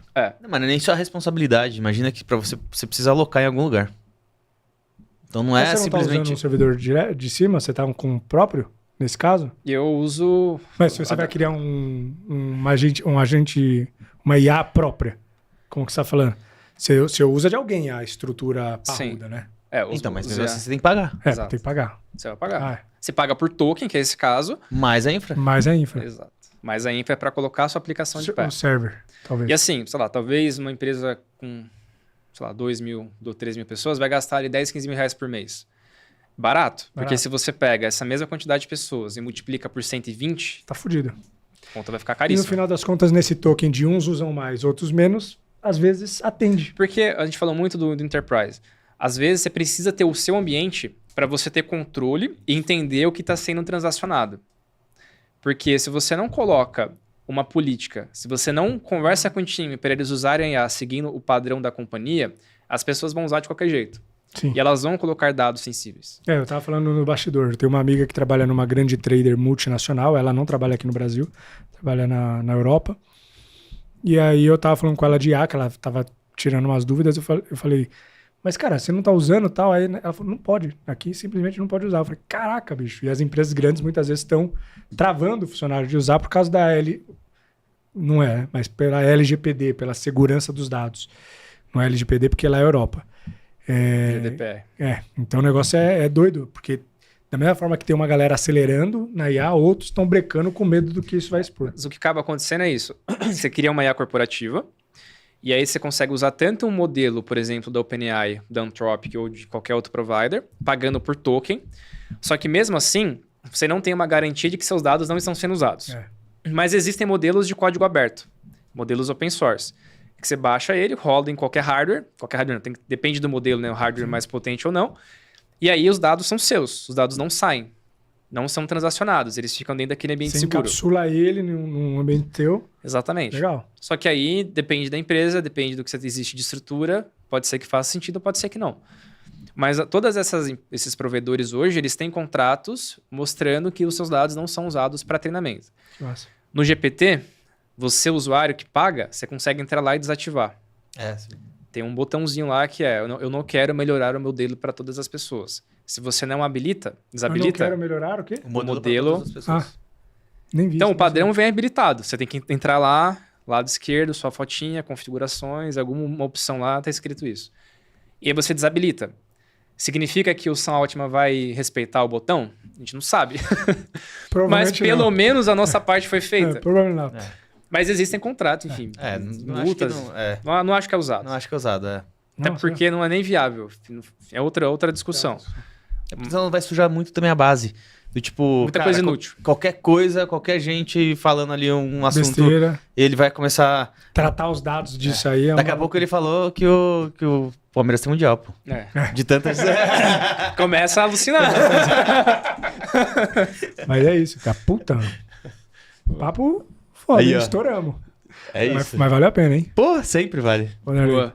Parabéns, cara. Parabéns Valeu. pela tua trajetória. Parabéns pela tua curiosidade. Você é um menino ainda. Não que a gente seja muito velho, mas a gente tem um pouquinho mais de idade. Beirando 50 aí.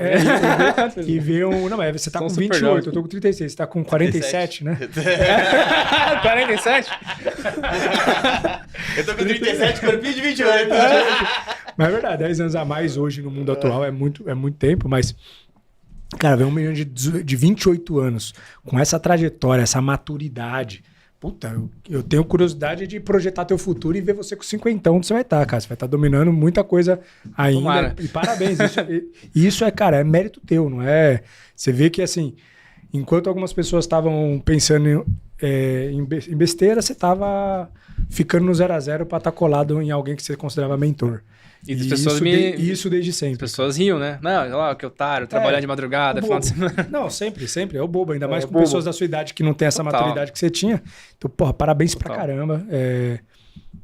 Feliz aí de ouvir tua história. Pô, e feliz de ser um cara que tá tocando um projeto tão importante a nível de Brasil, né? Que é uma coisa legal. de pra falar. caramba. IFTL, né? Só pra gente poder... E FTL, nosso braço educacional. Fala devagar, é IFTL? IFTL. IFTL. E Runflow, que é a nossa plataforma de agentes. Que, assim, eu falo muito disso. Tem muita gente boa, tem muita coisa legal no Brasil, mas essas empresas não necessariamente são projetadas. Deep Tech. E eu criei uma Deep Tech e agora eu quero estou criando a próxima. Que legal. Então a gente tá, enfim, E você metas tem rede social ambiciosas. Tenho Darnley Moraes. Produz conteúdo? Produzirei mais. Faz a gente, pô. Não, já mas fez já ali, contratei, já. contratar uma pessoa boa. Contratei um time bom pra me ajudar com isso. Ah, é social selling? Não, é o mesmo time que cuida da minha lá. Ah, é? Time bom. É importante, Tô em fazer. falta com eles. Porque, cara, é isso. A galera que tá mais offline, digo offline no sentido de produção de conteúdo, e que tem um conteúdo parrudo, muitas vezes tem conteúdo muito mais aprofundado do que a galera que tá produzindo conteúdo. Sim. Só que vocês ficam lá. Traz pra internet, cara. Por mais que seja um conteúdo por semana. Sim. Sabe? Mas trazer essa coisa... Essa questão de conteúdo tem uma questão também que é o perfeccionismo. É. Então, volta lá na origem. Por não ser tímido, não querer passar vergonha, eu não gosto de criar algo superficial. E aí, se a gente entra nessa... Exato, aí ferrou. Mas concordo contigo. Mas a feedback ao vivo. O perfeccionismo máximo numa produção de conteúdo sai pela culatra. Toda vez que eu fui perfeccionista, o post não vai bom. Na verdade, o que o público gosta é, de fato, a sensação de que você foi lá e fez. Do espontâneo. Que nem aqui. Né? Se a gente fizesse esse podcast, de fato, falando assim, vamos perguntar isso, fazer aquilo, vamos fazer manual, um roteiro. Não fica bom. Ficaria uma porcaria. Uma porcaria, exato. Né? Às vezes você vai fabricar bons cortes até. Mas no final das contas, é fluido. No final das contas, você tem uma fluidez aqui e você tem bons cortes também, porque desses cortes surge naturalidade. Tipo, você vai pegar ali, vai estar uma cacetada de corte legal. Você vai pegar disso, pegar daquilo outro. Que às vezes pro editor é um pouco mais difícil, porque não tem estrutura. Não tem estrutura, mas sai coisa boa no. Mas é a dica. Pega o áudio, transcrição, passa em alguma IA, pede pra ela gerar sugestões de corte. Pronto. Legal, hein? Tô fazendo isso com os meus. Aliás, tô fechando com as meninas hoje. Falei, dá um jeito aí, vamos fechar essa transcrição aí. Sai corte nosso bom pra caramba também. Sai corte demais, corte. Porra, pergunta final. Eu vou agradecer os patrocinadores, vou pedir licença rapidinho. Claro. Nem te avisei que eu faria isso, mas... 2 minutinhos, cara. Pô, galera, todo esse audiovisual de qualidade é graças aos patrocinadores que investem no nosso podcast e colocam esse conteúdo aqui de forma gratuita para a internet. Então, eu quero começar agradecendo a SMB Store, que desde 2018 tem ajudado micro e pequenos empreendedores a controlarem seu estoque, vendas e financeiro, tudo isso com um sistema acessível e fácil de usar. A agência R-Plan, que oferece solução completa de marketing digital para negócios, cuidando das empresas com olhos de dono. Polux, sabia que existe oportunidade de desembolsar menos com impostos através de planejamento tributário? Eles são especialistas em gestão de tributos e de crise. CMC Displays, tá precisando vender mais? Então o seu negócio precisa de soluções criativas para PDVs, balcões, bandejas, displays e muito mais. Inspira Capital, operação de gestão financeira por assinatura, o braço direito do empreendedor. BPO financeiro não é mais futuro, é presente. Crosshost, quer dar voz ao seu negócio e alcançar mais pessoas? A Crosshost é especialista em produção audiovisual e soluções de internet, criando podcasts, eventos e transmissões ao vivo com qualidade excepcional. Max Service, contabilidade que tem como missão a parte consultiva ao empreendedor. Com ecossistema completo, oferece atendimento desde o simples até o lucro real. Inclusive, o lucro real eles têm como especialidade. E por fim, Dicisto e Borghese Advogados. Você está com dificuldade de pagar seus impostos ou você tomou alguma atuação tributária que está colocando em risco a sobrevivência do seu negócio? Chama a turma da Dicisto e Borghese. Esses caras são todas empresas e empreendedores à frente, curados pela gente aqui. Porra, são empresas sérias. Possivelmente você, empreendedor que está ouvindo esse podcast, tem dores hoje no seu negócio e essas empresas com seus produtos ou serviços podem te ajudar. Então dá uma olhada, pode ir tranquilo. Depois volta aqui para me agradecer. Pergunta final? Só fera, hein? Só patrocinador fera. Só patrocinador fera. Muito bom. Meu caro, pô, Dan, imagina que no alto dos seus 28 anos, eu falando aqui, imagina você daqui alguns anos, no dobro da sua idade, 50 anos, onde você vai estar. Mas, bicho, imagina que também a gente não tem os planos de Deus na nossa cabeça. Você tá saindo daqui, bate carro, morre. Agora, voltando do podcast, bate na madeira aí. Nunca ninguém nem morreu, nem bateu o carro. Mas, pra trazer peso pra pergunta, bicho, acabou. Finitude da vida bateu na sua porta e você mal esperava, mas cumpriu a tua missão. Se essas fossem suas últimas palavras, e não precisa ser técnico, profissional, nem de IA, ou nem necessariamente humano, mas humano assim, falando de humanidade, O que vier na tua cabeça, qual conselho você deixaria aí pras pessoas, cara? Devia ter me avisado antes, né? Mas essa é a graça do negócio. Passar no GPT aqui, ó. Preciso responder. Me dá uma dica de uma resposta. 5 frases para responder essa pergunta. Bom, pergunta difícil, mas eu vou falar o que eu falo para as pessoas que estão próximas a mim e algo que eu levo como estilo de vida. Assim, eu falo muito para que as pessoas não devem abraçar a mediocridade. Então, eu não me arrependo de nenhuma noite, de nada que algum momento que eu perdi por algum motivo, porque tudo fazia parte de uma construção. E eu falo muito para as pessoas, assim, não tem como você ser grande sendo medíocre, achando que você vai ficar de boa trabalhando 4, 5 horas por dia e tá tudo certo. E eu trago muito isso porque, pelo menos é o meu modelo mental. Existe uma construção, existe um resultado e eu sei que existe uma linha, um meio do caminho para conseguir atingir esse resultado. Né? Existe um processo. E não dá para a gente antecipar, não dá para inverter as fases. Então, 28 anos, tive uma liquidez legal, investi 2 anos num outro business, não deu certo porque eu achei que eu era imortal, 24 anos, falei, pô, sou o mais inteligente do mundo, errei, esqueci que existe uma construção e que a gente precisa ser responsável, então comecei de novo e a gente precisa muito valorizar a jornada, entender que é um processo. Por mais que as coisas estão mudando o tempo inteiro, tem coisas que elas já se provaram muitas vezes ao longo do tempo. Vida, né? Exatamente. Eu não sei se eu respondi sua pergunta. Respondeu. Mas é um pouco da forma que eu enxergo a vida. Respeitar os processos, respeitar os ensinamentos de sábios. Eu acho que a comparação também é muito importante. Porque as pessoas se comparam muito o tempo inteiro. E eu tenho 28 anos e eu acho que eu tô atrasado quando eu me comparo com outras pessoas. Seja de patrimônio, seja de visibilidade. Assim, tem várias camadas que eu fico puto no fim do dia. E aí eu olho e falo, não, legal. Provoca. E isso me provoca. Isso me faz eu querer, enfim, continuar construindo. Mas, por outro lado, eu falo, pô, eu fiz coisas legais. Então, às vezes, tem gente que tá começando agora, tem gente que nunca produziu. Tá cada um na sua jornada. Eu acho que a gente tem que estar sempre olhar para frente. A comparação lá é importante, sim, para você, enfim, criar uma meta. Pouco da pitada de raiva, inclusive, exatamente, de quem é competitivo. Porque raiva move, cara. Exatamente. A raiva não do seu resultado, não é da inveja, mas do meu resultado. Caramba, se alguém com de 28 fez, eu preciso também. Eu tô atrasado, eu preciso também correr. Você já viu aquele vídeo do Kobe Bryant? Não. Um jogador de basquete, ele falava muito de o poder da obsessão, o nome do vídeo. Eu assisti esse vídeo assim inúmeras vezes. É mesmo? Que é o seguinte, ele ia treinar, chegava às 5 horas da manhã, aí um dia ele chegou e já tinha um cara. Aí ele chegou no outro dia 4 horas. Aí o cara viu, chegou depois. Ele falou assim, não importa o horário que você chegar, eu vou estar sempre aqui antes, nem que eu tenha que dormir aqui. E não é algo contra você, é porque eu quero ser o melhor. Independente do horário que você chega, independente de qualquer coisa, eu quero ser o melhor. Caraca. E ele fala muito disso. Da construção do modelo mental e do quanto a gente precisa ser obsessivo se a gente quiser, de fato, ter um resultado fora da caixa. E as pessoas mais notáveis, elas têm obsessão. Não tem um pouquinho. Dependente da caixinha, você tem. Se a gente for fazer um resumo de tudo, né? Que eu gosto dos resumos. E que tá sendo bom. Eu não consegui sintetizar, mas... Eu gosto dos resumos. Ele é nosso IA. Mas vai lá no notebook LM.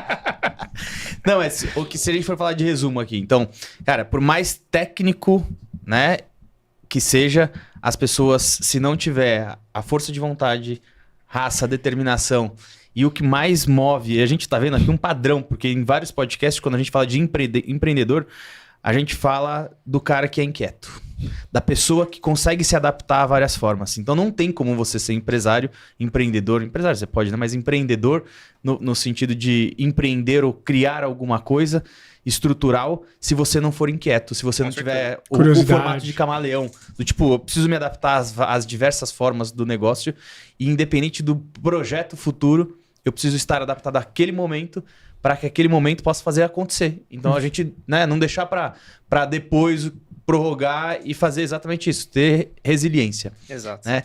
E eu acho que um ponto que você deixou ali de super importante dentro do que a gente falou é tomar as decisões no momento certo, na hora certa, saber avaliar os riscos. Porque hoje a gente tem uma leva de gente jovem pra caramba, tomando decisões super antecipadas porque quer ver o negócio do saída. Eu quero ter o earnout, eu quero sair do negócio, eu quero ter a venda concretizada. Cara, não é só sobre venda, é sobre o legado, é o que vocês deixam. Então, e aí quando você falou exatamente isso, né? Porque se você for vendido, sei lá, para o parceiro lá que queria incorporar vocês, às vezes ele podia matar vocês, porque não tinha a mesma forma de pensar. Provavelmente mataria. Não, ia matar. É isso. Era matar. Não tinha a mesma forma de pensar, não tinha a mesma estrutura, não tinha os mesmos valores, não entregava a mesma coisa. Então a galera tá super tomando decisão aí de qualquer jeito e acaba que tem que ter é paciência. muito inconsequência. Eu coloco, inclusive, o sucesso da primeira empresa.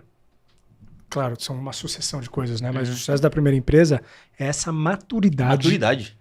Porque, na tomada de decisão, porque eu fico pensando, quando tudo que alguém me conta, eu fico fazendo um trabalho mental de e se eu tivesse ali? Porque eu aprender com o erro dos outros. E, cara, sabe, e se eu tivesse ali, naquela situação, com essa varejista batendo na minha porta? Bicho, no primeiro e-mail eu já ia ficar alucinado.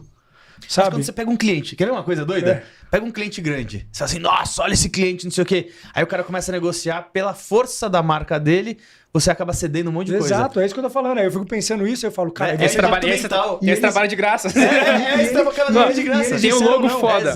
E eles disseram não. Aí eu falo, caraca, eu não sei se eu tivesse vivendo essa história, se eu teria chegado onde você chegou, porque eu talvez cederia. Isso mas foi pelo muito... currículo de falar, vendi pra tal empresa. É isso. Entendeu? Era mais sexy. Esse nosso sócio que eu falei, ele era muito... Cara, a gente não tá vendo, a gente conversou muito. Bom, antes de chegar nessa resposta, a gente desenhou muitos cenários. Talvez não aconteça a venda, a gente tá na pandemia, não sabe o que vai acontecer, mas e aí? Não. Beleza, segue o jogo. Doido. Mas eu queria voltar num ponto que o Bruno falou. Eu nunca fiz eventos. Na FTL a gente começou a fazer eventos. E aí no começo, a gente fazia churrasco na casa lá do meu sócio e você vai aprendendo, criando padrões. Hoje, se tem um plástico no evento, eu fico puto. Fui num evento, num lugar, o chão tava sujo. Eu falei, galera, não dá. Os meus clientes estão vindo de fora para ver o chão sujo. Eu falei, pega a vassoura. Eu peguei a vassoura e limpei o chão. Caraca. E você começa a criar obsessão. Então, crachá. Putz, se o crachá não tá escrito à mão, isso me incomoda. Eu também. Então, são pequenos detalhes que você vai criando obsessão independente do que você faz. Que é o que a gente falou do empreendedor de ser um camaleão. Você se adapta. Você cria padrões e você cria playbooks. Porque não importa o que você está fazendo. Existe uma régua.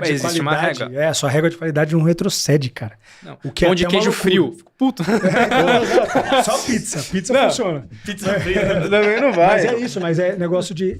a régua do nível de qualidade sobre tudo não retrocede. O que vai fazendo você também cair numa vala comum, para encerrar, porque senão a gente vai entrar na filosofia, mas de ficar metida besta. Desde não viajar mais de econômica, sabe...